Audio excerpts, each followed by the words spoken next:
Aujourd'hui, je découvre pour vous Buenos Aires en Argentine. Suivez-moi.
Je reviens tout juste de mon voyage et l'un des arrêts que l'on a pu faire lors de notre croisière, c'est d'arrêter à Buenos Aires en Argentine.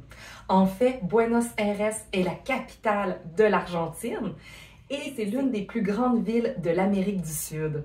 Buenos Aires a une population de 15 millions d'habitants et a une superficie de 203 km². La langue parlée en Argentine est l'espagnol, mais vous allez pouvoir vous débrouiller en anglais parce que tout le monde parle espagnol et anglais. Ensuite, les températures, eh bien, ça dépend de la saison que vous y allez, mais si c'est en hiver, c'est entre 10 et 15 degrés, et si vous y allez durant leur été, eh bien, c'est de 25 à 30 degrés. Ensuite, la monnaie là-bas est le peso argentin. Donc, nous avions un arrêt de 3 jours à Buenos Aires et on en a profité au maximum pour bien tout découvrir la ville. Alors, nous avons opté en fait pour un City Bus Tour que nous avons pris avec la compagnie Grey Line, la compagnie rouge en fait, parce que vous en avez deux à cet endroit-là, le rouge et le jaune. Nous avons opté pour le rouge qui était au coût d'environ 35 $ US pour 24 heures de tour. Donc, le tour commence vraiment lorsque vous commencez la première fois que vous entrez dans l'autobus et vous allez pouvoir visiter toute la ville. Alors, il y a plusieurs arrêts aux principaux endroits qu'il faut découvrir. Alors, c'est vraiment une belle façon de découvrir la ville.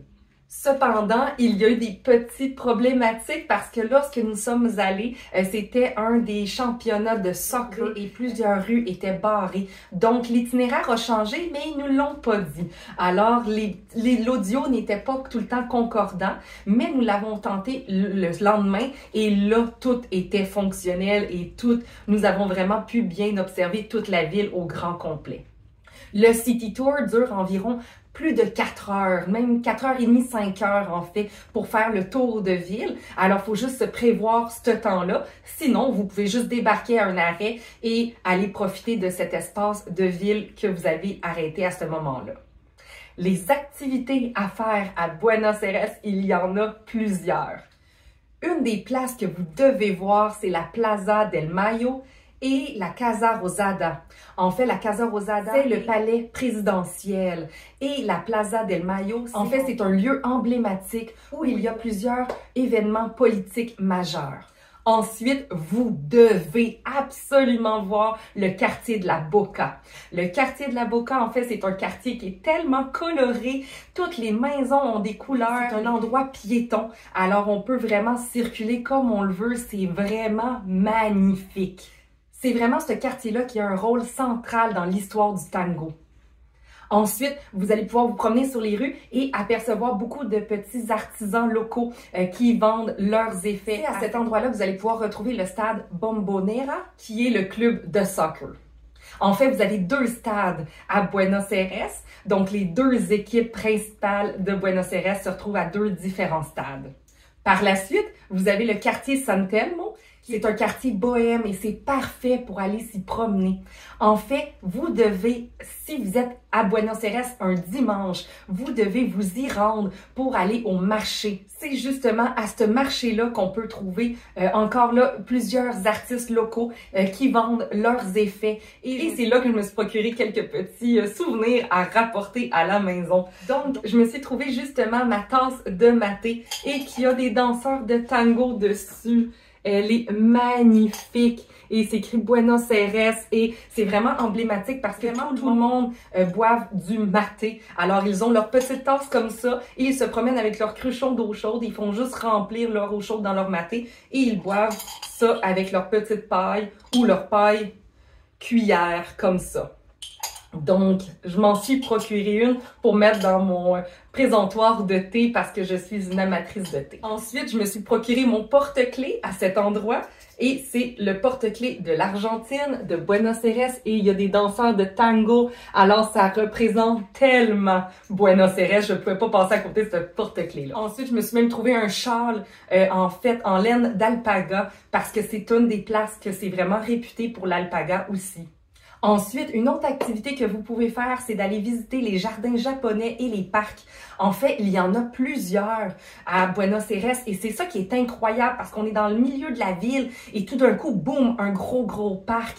C'est ça que j'ai vraiment apprécié. Autant de l'architecture, mais autant des espaces verts, c'était merveilleux. Alors, vous pouvez aller vous asseoir sur un banc de parc et juste profiter de la vie et juste vous détendre loin de la ville. Ensuite, à Buenos Aires, il y a plusieurs musées. Nous n'en avons pas visité lorsque nous étions sur place, mais sachez que c'est quelque chose qui s'y retrouve et il y en a plusieurs. Ensuite, une autre activité à faire, eh bien, c'est le tango et la vie nocturne. C'est vraiment réputé cet endroit-là pour le tango. Alors, nous avons opté pour faire un cours de tango avec des amis que j'ai rencontrés sur le bateau. Alors, c'était merveilleux. C'est un gros check sur ma bucket list de faire un cours de tango en Argentine. Mais sachez que vous pourriez aussi aller faire des soupers spectacles, d'aller manger et d'aller voir un spectacle par la suite de tango. C'est ça qui va suivre dans ma prochaine capsule, justement. Ensuite, vous devez visiter le quartier de Puerto Madero. En fait, c'est un quartier qui est moderne et c'est là que vous pouvez aller manger au restaurant proche du fleuve. C'est vraiment un endroit très réputé. En fait, lorsque vous allez en Argentine, vous devez tenter de manger un barbecue argentin. En fait, ça s'appelle asado. Et sinon, des empanadas, c'est vraiment quelque chose qui est très réputé à ces endroits-là. Et vous devez essayer, c'était complètement fou. Ensuite, une autre place que vous pouvez aller visiter, c'est le cimetière Recoleta.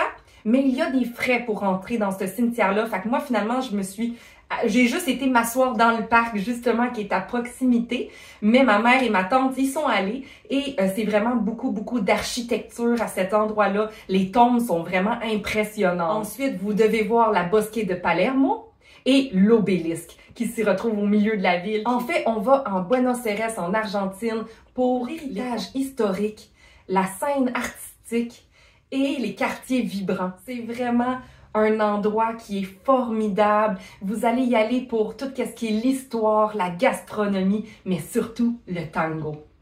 Ça a été une place révélatrice pour moi. Ça a été vraiment un endroit que je me verrais vivre tellement que c'était magnifique. Alors, je vous le conseille fortement si vous avez une destination à faire en Amérique du Sud. Oui, le Brésil en est une, mais l'Argentine, wow, ça a été vraiment un coup de cœur. Alors, je vous conseille fortement d'y aller. Alors, c'est pas mal tout pour ma capsule cette semaine. On se retrouve la semaine prochaine avec une prochaine capsule. Bye bye!